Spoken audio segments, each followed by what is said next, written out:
ఈ జిల్లాకు సంబంధించి ఖరీఫ్ సీజన్లో 27 మండలాలు కరువు మండలాలుగా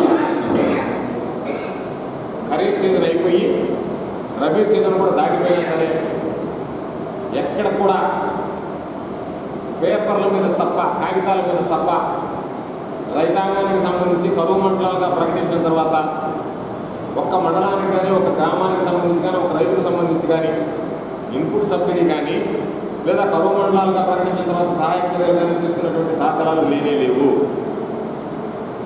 27 మండలాలని ఖరీఫ్ సీజన్లో కరువు మండలాలుగా ప్రకటించి వాటి కనీసమైనటువంటి వసతి సదుపాయాలు కల్పించకుండా, కనీసం వాటి గురించి ఆలోచన చేయకుండా, అక్కడ ఉన్నటువంటి నష్ట నివారణ చర్యలు చేపట్టకుండా మరలా రబీ సీజన్కి వచ్చినప్పటికీ రబీ సీజన్ బట్టి 45 మండలాలు కరువు మండలాలుగా ప్రతిపాదించడం జరిగింది. ఎక్కడిపైన ఒకదప్పుడు ఉపన్యాసాలు ఏంటంటే రబీ సీజన్లో 45 మండలాలు ప్రకటించాం, ఖరీఫ్ సీజన్లో ప్రకటించినటువంటి 27 మండలాలకు అనుకున్నటువంటి లబ్ధి ఉందని చెప్తే ఈ 45 మండలాలు కనీసం ప్రతిపాదన దశలోనే ఉన్నాయి. ఇంకా ప్రభుత్వం వాటిని 45 మండలాలు నోటిఫై చేయాలి కరువు మండలాలుగా. అది కరువు మండలాలుగా ప్రకటించడం అనేటువంటిది ప్రహసనంలాగా మారిపోయింది తప్ప కరువు మండలాలుగా ప్రకటించినటువంటి వాటికి కనీసం ఇన్పుట్ సబ్సిడీ కానీ, రైతాంగానికి ఆదుకోవాల్సినటువంటి తీసుకోవాల్సినటువంటి కనీస చర్యలు తీసుకున్నటువంటి పరిస్థితులు ఉన్నాయా?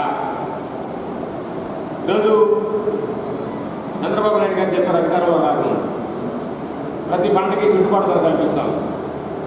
గిట్టుబాటు ధర కోసం 5,000 కోట్ల రూపాయల స్థిరీకరణ నిధి ఏర్పాటు చేసి దాని ద్వారా అవసరమైనటువంటి ప్రతి పంటకి కూడా డబ్బులు ఖర్చు పెడతాం అని చెప్పినటువంటి ముఖ్యమంత్రి గారు ఈరోజు మిర్చికి కానీ, పసుపుకి కానీ, పత్తికి కానీ, వరికి కానీ సంబంధించి సరైనటువంటి గిట్టుబాటు ధర కల్పించలేకపోతే దానికి సంబంధించి ఈరోజు పాపం మిర్చి రైతులు అయితే గుంటూరు మార్కెట్ యార్డ్లో లక్షల టన్నులు తరలిస్తే ఆశయాలను అతి పెద్దదిగా గుర్తింపబడినటువంటి దానిలో రైతుల ఉసురు ఈరోజు ఈ ప్రభుత్వానికి తగ్గుతుందా లేదా? మొక్కుబడిగా మేము 1,500 రూపాయలు అదనంగా ఇస్తామని చెప్పి అనేక రకాలైనటువంటి నియమ నిబంధనలు పెట్టి రైతాంగాన్ని తీవ్రమైనటువంటి ఇక్కట్లు పాలు చేయడం తప్ప ఆశలు పెట్టి రుణమాఫీ లాగానే 1,500 ఇస్తాం టాపిక్ చెప్పి ఇబ్బందులు పాలు చేయడం తప్ప ఇంకేదైనా ఉపయోగం ఉందా? ఈరోజు మీరు చెప్పినట్టుగా గుండాలకు సంబంధించి 1,500 రూపాయలు అదనంగా ఇచ్చేటువంటి పరిస్థితులు మీ దగ్గర ఉన్నాయా?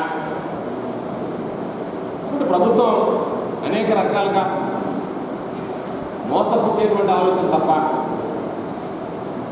ఎక్కడా కూడా రైతాంగానికి సంబంధించి సరైనటువంటి నిర్ణయం తీసుకునేటువంటి పరిస్థితులు లేదు.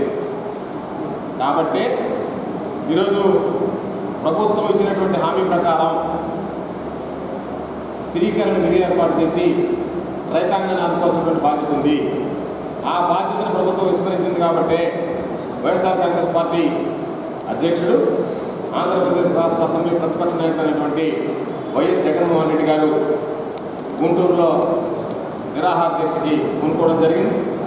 తప్పనిసరిగా రాబోయేటువంటి రోజుల్లో నిరాహార దీక్ష చేయడంతో పాటు ప్రజలతో కలిసి పోరాటాలు చేసి ఈ ప్రభుత్వం మీద ఒత్తిడి పెంచి ప్రభుత్వం రైతాంగాన్ని అన్ని విధాలు విస్మరించి రైతాంగ సమస్యలను పక్కన పెట్టి, ప్రజల సమస్యలను పక్కన పెట్టి ఏదో ఒక విధంగా ఎన్నికల్లో మరలా ఎలా గెలవాలా, అధికారాన్ని కైవసం చేసుకోవాలనేటువంటి ఆలోచన తపన తప్ప ప్రజలకు సంబంధించి అభివృద్ధి సంక్షేమ ఫలాలు అందించాల్సినటువంటి ఆలోచన పూర్తి స్థాయిలో విస్మరించింది. కాబట్టి ప్రభుత్వం ఇప్పటికైనా ఎన్నికల కార్యకలాపాలు మరలా అధికారాన్ని చేపట్టడం అనేటువంటి వాటిని పక్కన పెట్టి ఈరోజు ప్రజలు ఇచ్చినటువంటి అధికారాన్ని ఉపయోగించి దాన్ని ప్రజల సంక్షేమానికి, అభివృద్ధికి ఉపయోగిస్తే బాగుంటుందని చెప్పి మేము కోరుతున్నాం. తప్పనిసరిగా జగన్మోహన్ రెడ్డి గారు చేపట్టేటువంటి దీక్షకి ప్రతి ఒక్క రైతు కానీ, ప్రజలు కానీ సంఘీభావం తెలపాల్సినటువంటి అవసరం ఉంది. తప్పనిసరిగా ఆ విధంగా సంఘీభావం తెలిపి ఈ ప్రభుత్వం మీద ఒత్తిడి పెంచగలిగితే తప్ప ఈ ప్రభుత్వం రైతాంగాన్ని గురించి కానీ, ప్రజలు కానీ పట్టించుకునేటువంటి పరిస్థితులు లేదు. కాబట్టి ప్రతి ఒక్కరు ఆ విధంగా ఆలోచన చేసి రాబోయేటువంటి రోజుల్లో ప్రజా పోరాటాల ద్వారా ఈ ప్రభుత్వం మీద ఒత్తిడి పెంచి ప్రభుత్వాన్ని గద్దె దింపేదానికి ప్రయత్నం చేస్తాం.